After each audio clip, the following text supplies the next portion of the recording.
माँ ने अपनी सौतेली बेटी को मारने के लिए उसे एक गहरे कुएं में धक्का दे दिया। वहाँ सैकड़ों जहरीले सांप थे, लेकिन बच्ची वहाँ से बचकर वापस आ गई। जिसके बाद से लड़की की हर दिन सांप की तरह चमड़ी उतरने लगी और वो हर दिन पहले से ज्यादा खूबसूरत होने लगी। बड़े होकर उस पर मोहित होकर एक बड़े राजकुमार ने उससे शादी करनी चाहिए, लेकिन जलन में आकर सौतेली बहन ने उसके खिलाफ साजिश रची और उसकी वरमाला एक भिक्षुक के गले में डलवा दी। सब लड़की का मजाक बनाने लगे, लेकिन सभी अनजान थे कि असल में वो भिक्षुक राज्य का राजा था। ये तुमने क्या किया? इतने सारे वीर पुरुषों में से तुम्हें यही मिला था? इतने वीर और समृद्ध युवक यहाँ पर थे, पर तुमने वरमाला एक भिक्षुक को दे दी। माता पिता नहीं रहे तो क्या, तुमने अपने काका की लाज भी नहीं रखी। पिताश्री, जो हो गया सो हो गया। बहन, मन खीना ना करो। तुम ऐश्वर्य में पली हो, निधन के साथ जीवन कठिन होगा, पर अब यही तुम्हारा भाग्य है। यदि ये विवाह ना हुआ तो वर्धन परिवार पर से जन समाज का विश्वास उठ जाएगा। हाँ हाँ, उचित कहा है।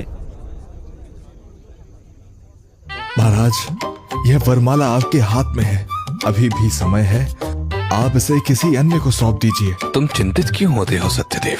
मेरी इस अवस्था को देखकर वह स्वयं ही मुझे अस्वीकार कर देंगे। तुमने तो आज समाज के सामने मेरा सम्मान भंग कर दिया। ध्यान से देखो इस व्यक्ति को। क्या ये तुम्हें वर्धन परिवार का जामाता बनने योग्य लगता है? पिछली बार दुष्यंत से विवाह के पश्चात जो कुछ भी हुआ, उससे तो उत्तम है कि मैं किसी निर्धन से विवाह कर लूं। कम से कम जीवन इतना दुखद तो नहीं होगा। वरमाला के नियमों का पालन करना अनिवार्य है। हमें इस विवाह से कोई आपत्ति नहीं है। यदि यही विधाता का आदेश है तो हम इसे हृदय से स्वीकार करते हैं। हम वसुंधरा हैं। और आपका परिचय? मेरा नाम वीर दत्ता है। वीर दत्ता, हम आपसे जानना चाहते हैं कि आपको हमसे विवाह करने में कोई आपत्ति तो नहीं है? क्या इस निर्धन से विवाह? आप सच में मुझसे विवाह करना चाहती हैं? जी, वरमाला आपके हाथ में है और यही हमारे परिवार की परंपरा है। क्या आपको कोई आपत्ति है? आपत्ति तो नहीं, पर मैं निर्धन हूँ, मेरे साथ जीवन कठिन होगा। क्या आप अब भी इस विवाह को चाहती हैं? धन से सर्वश्रेष्ठ तो एक शुद्ध और स्थिर मन है, और यदि हम दोनों परिश्रम करेंगे तो हमारा जीवन भी अच्छा व्यतीत होगा। इतने उच्च विचार, इतना साहस मैंने किसी युवती में नहीं देखा। ये एक निर्धन व्यक्ति है। तुम इसे पाकर ऐसे प्रसन्न हो रही हो जैसे तुम्हें कोई रत्न मिल गया हो। वसुंधरा, इस निर्धन का चयन करके तुमने अपना भविष्य अंधकार में डाल दिया है। धन से नहीं, जीवन प्रसन्न मन से जिया जाता है। यदि तुमने इस निर्धन से विवाह का संकल्प ले ही लिया है तो अब से वर्धन परिवार के धन संपत्ति पर तुम्हारा कोई अधिकार नहीं होगा। जैसी आपकी इच्छा काकाश्री। आज का समारोह यही संपन्न होता है। आप सब जाइए। मैं तुम्हें पहले ही चेतावनी दे चुकी हूँ। निर्धन के साथ विवाह का निर्णय कर तुम अपना जीवन स्वयं ही नर्क बना रही हो। चारुमती, हमारी नहीं, अपनी चिंता करो। आर्यकुंज का जीवन उतना सुखमय नहीं है जितना तुम सोचती हो। 3 दिन पश्चात हमारा विवाह है। हमें ले जाने के लिए आएंगे ना? माँ भी विवाह के लिए हम पर आग्रह कर रही है। क्यों न वसुंधरा को ही जीवन संगिनी के रूप में स्वीकार कर लूं? मैं अवश्य आऊंगा। सुनो सुनो सुनो, आज वर्धन कुल की पुत्रियों का विवाह हो रहा है। कुमारी चारुमती को स्वर्ण रजत मुद्राएं और उनके वर के लिए रत्नमाला प्रदान की जा रही है। अपनी पुत्री को इतना महत्वपूर्ण उपहार, किंतु भावेंद्र जी ने अपनी भ्रातृजा वसुंधरा के लिए कुछ प्रदान नहीं किया। वसुंधरा बहन, तुम एक निर्धन पुरुष की पत्नी बनने जा रहे हो। अब तुम्हें दरिद्रता और कष्ट में ही जीवन यापन करने का अभ्यास शुरू कर देना चाहिए। चारुमती की वर यात्रा का आगमन हो गया है। देखिए, आर्य कुल की वर यात्रा अति भव्य, अति समृद्ध।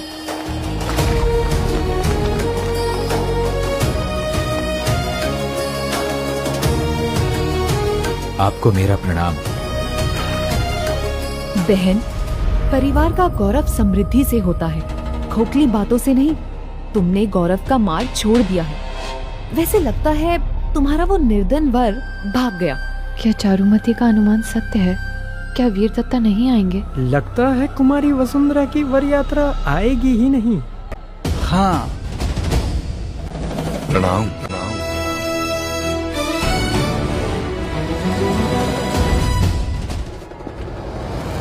ये वर है? वस्त्रों से तो ये भिक्षुक लगता है। इसके वस्त्र कितने मलिन हैं। इनमें और दिशंतार्या में तो धरा और गगन सा अंतर है।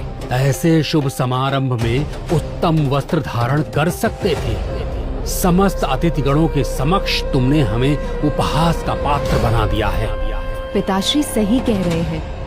तुम वर के समान दिखते ही नहीं। विवाह के अवसर पर कम से कम अच्छे वस्त्र तो धारण कर लेते। ना जाने मेरी बहन ने तुम्हें वर के रूप में क्यों चयनित किया। हमने वीर दत्ता का चयन उनके वस्त्रों को देखकर नहीं किया है, पर हमें आशा है कि वीर दत्ता के संग हमारा जीवन सुखमय होगा। अति उत्तम, अति उत्तम। परिवार के सम्मान का क्या ध्यान रखा है तुमने वसुंधरा। वाह। क्रोध त्याग दीजिए।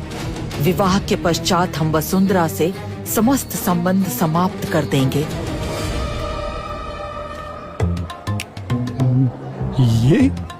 ये तो बधाई हो भवेंद्र जी, आपके दोनों जमाता उत्तम है। धन्यवाद मंत्री जी, कृपा करके यहाँ पधारिए। वरमाला की प्रक्रिया आरंभ की जाए।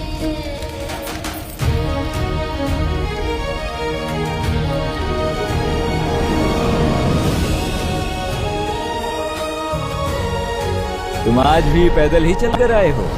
क्या अपनी पत्नी को भी पैदल ही लेकर जाओगे? सही बात है। सबको मेरे पति जैसा। वसुंधरा, अब हम दोनों को चलना चाहिए।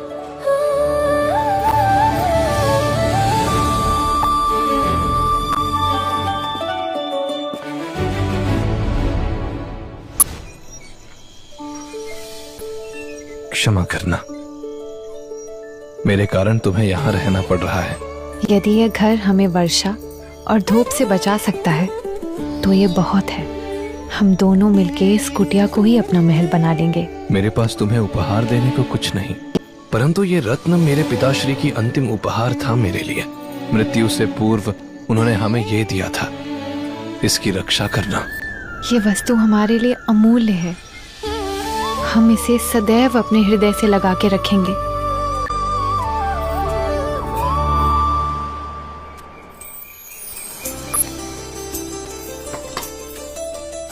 हमने आपके भोजन की व्यवस्था कर दी है। हमारे कुल की पुरानी परंपरा के अनुसार विवाह के बाद लड़की वापस अपने घर जाती है, इसलिए हमें वर्धन निवास जाना होगा। हमने काका काकी के लिए उपहार भी तैयार कर लिए हैं। मैं तुम्हारे साथ चलूंगा। महाराज,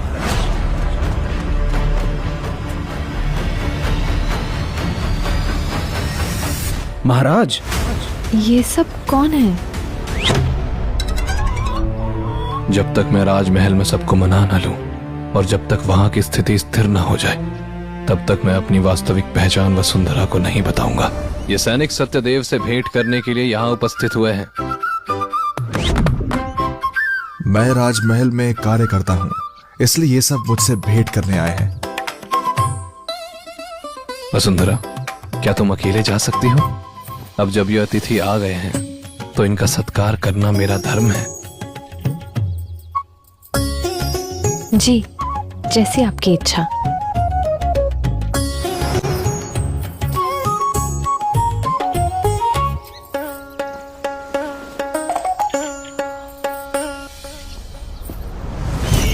कहिए, संदेश क्या है? महाराज, राजमाता का स्वास्थ्य बिगड़ गया है। वे मूर्छित हो गई हैं। क्या? सत्यदेव, वसुंधरा का ध्यान रखना। मुझे तुरंत राजमहल लौटना होगा। और हाँ, मंत्री जी से कह देना राजमहल से कुछ मूल्यवान उपहार वर्धान निवास भेज दिए जाएं। काका, काकी, तुम अकेली आई हो? क्या तुमने अपने उस दरिद्र पति को यहाँ लाने योग्य नहीं समझा? वे आना तो चाहते थे, परंतु उन्हें एक आवश्यक कार्य आ गया। निर्धन से विवाह का परिणाम तो देखो, एक ही दिन में तुम्हारी शोभा मुरझा गई। यदि तुमने उस निर्धन से विवाह ना किया होता तो मैं ही तुमसे विवाह कर लेता। आप लोगों को हमारी चिंता करने की कोई आवश्यकता नहीं। चारुमती, हमें सूचना मिली है कि तुम्हारे विवाह की प्रथम रात्रि तुम्हारी उम्मीदों पर खरी नहीं उतरी। सबको पता चल गया है कि विवाह की प्रथम रात्रि ही दुष्यंत किसी अन्य स्त्री के साथ था। मेरा तो कोई सम्मान ही नहीं रहा। मेरी पुत्री चारू, तुम आ गई। पिताश्री, माँ, प्रणाम। काका, काकी, प्रणाम। वसुंधरा, तुम अकेली आई हो? तुम्हारे पति नहीं आए? माँ, वैसे भी यहाँ उस निर्धन की क्या आवश्यकता है?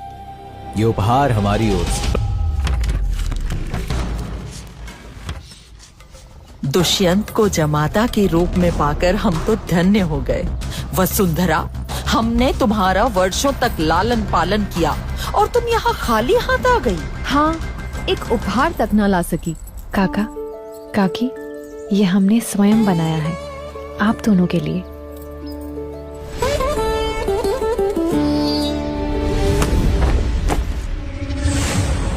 निकल जाओ यहाँ से। ऐसे उपहार देकर तुम हमारा उपहास कर रही हो। अब पति निर्धन होगा तो पत्नी 2-4 धागों से सिला एक रुमाल ही भेंट कर सकती है। राजमहल से वर्धन परिवार के लिए कुछ मूल्यवान उपहार आए हैं।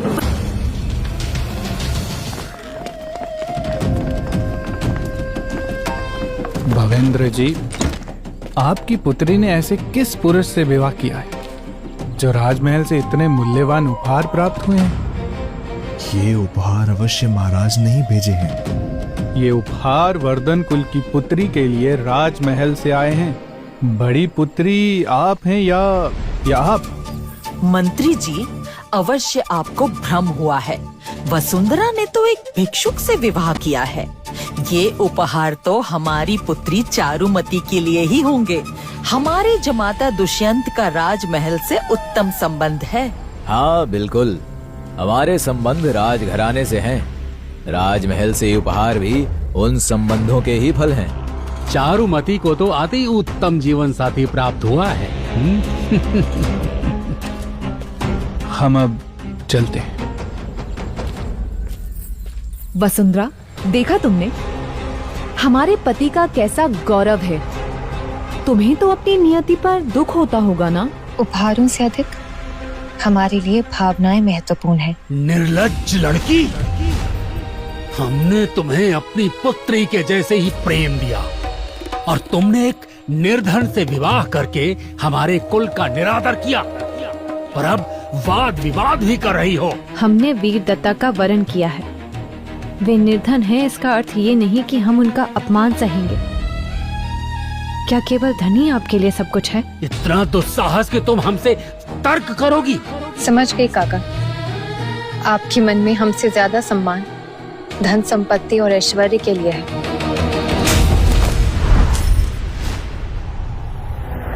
अमूल्य रत्न, मुझे महाराज को सूचित करना होगा।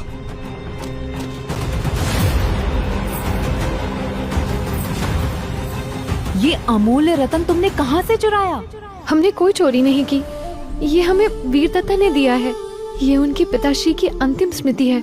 काकाश्री, चारुमती हमें निरंतर अपमानित कर रही है। आप कुछ कहते क्यों नहीं इन्हें? तुम अपमान के ही योग्य हो। यदि तुम्हें ये अमूल्य रतन चाहिए तो तुम्हें वर्धन कुल से संबंध सदा के लिए त्यागना होगा। हमने सदैव प्रेम की आशा की थी, जीवन साथी चाहा था। यदि ये कुल सिर्फ अपमान ही देता है तो ऐसे संबंध का क्या अर्थ? उचित है कि हम अपने संबंध तोड़ दें। आज से हमारे वर्धन कुल से सारे संबंध समाप्त हुए। एक निर्धन पुरुष के लिए तुम सब त्याग रही हो? हमें तुमसे ऐसी ही अपेक्षा थी। अब हम अपने चरण इस घर में कभी नहीं रखेंगे। रुको, अपना अमूल्य रतन तो लेती जाओ। परंतु इसके लिए तुम्हें एक कार्य करना होगा। महाराज शीघ्र चलिए, महारानी वसुंधरा जी पर कठोर अन्याय हो रहा है।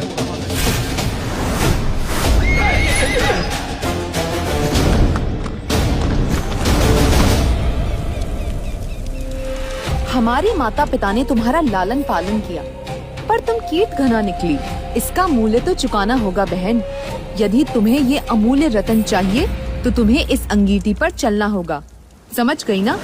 यह अमूल्य रतन वीरदत्ता के प्रेम का प्रतीक है। उन्होंने हमें प्रेम स्वरूप इसे भेंट किया था। यदि इस बहुमूल्य उपहार को पुनः प्राप्त करने हेतु हमें अग्नि परीक्षा देनी हो तो यह अंगारे भी हमें स्वीकार हैं।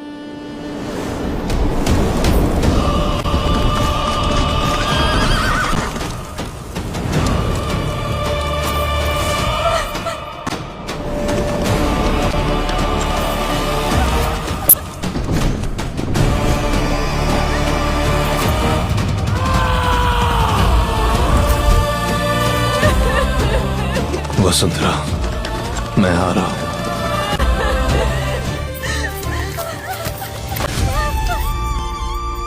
तुमने जो कहा वो हमने कर दिखाया चारुमती। अब हमें ये अमूल्य रतन लौटा दो। यदि तुम्हें ये अनमोल रतन चाहिए तो मैं इसे यहाँ रख देती हूँ। तुम रेंग कर यहाँ आओ और इसे ले लो।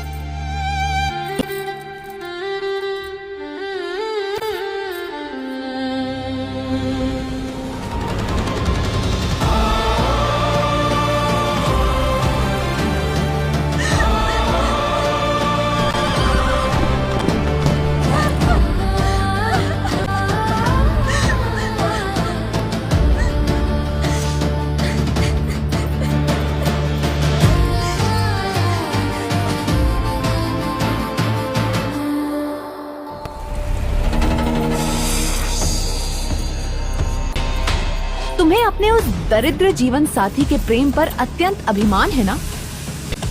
आज मैं तुम्हारा मुख कुरूप कर दूंगी। फिर देखती हूँ कि तुम्हारा वो पति तुम्हें तब भी प्रेम करता है या नहीं।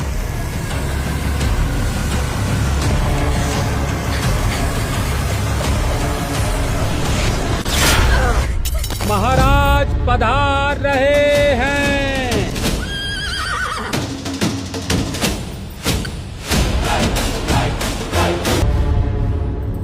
वसुंधरा, क्षमा करना, मुझे आने में विलंब हो गया। हम इस रत्न को बचाने में सफल रहे।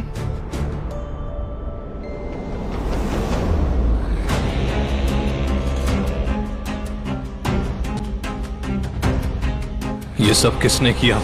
मैंने किया। कहो क्या करोगे? तुम्हारी पत्नी इतनी मूर्ख है कि तुम्हारे दिए इस रतन के लिए जलते अंगारों पर चल पड़ी। तुम जैसे निर्धन के लिए इसने वर्धन परिवार से अपने संबंध तोड़ दिए। तुम लोगों ने मेरे संयम की बहुत परीक्षा ले ली। सिपाहियों, पकड़ लो इन लोगों को।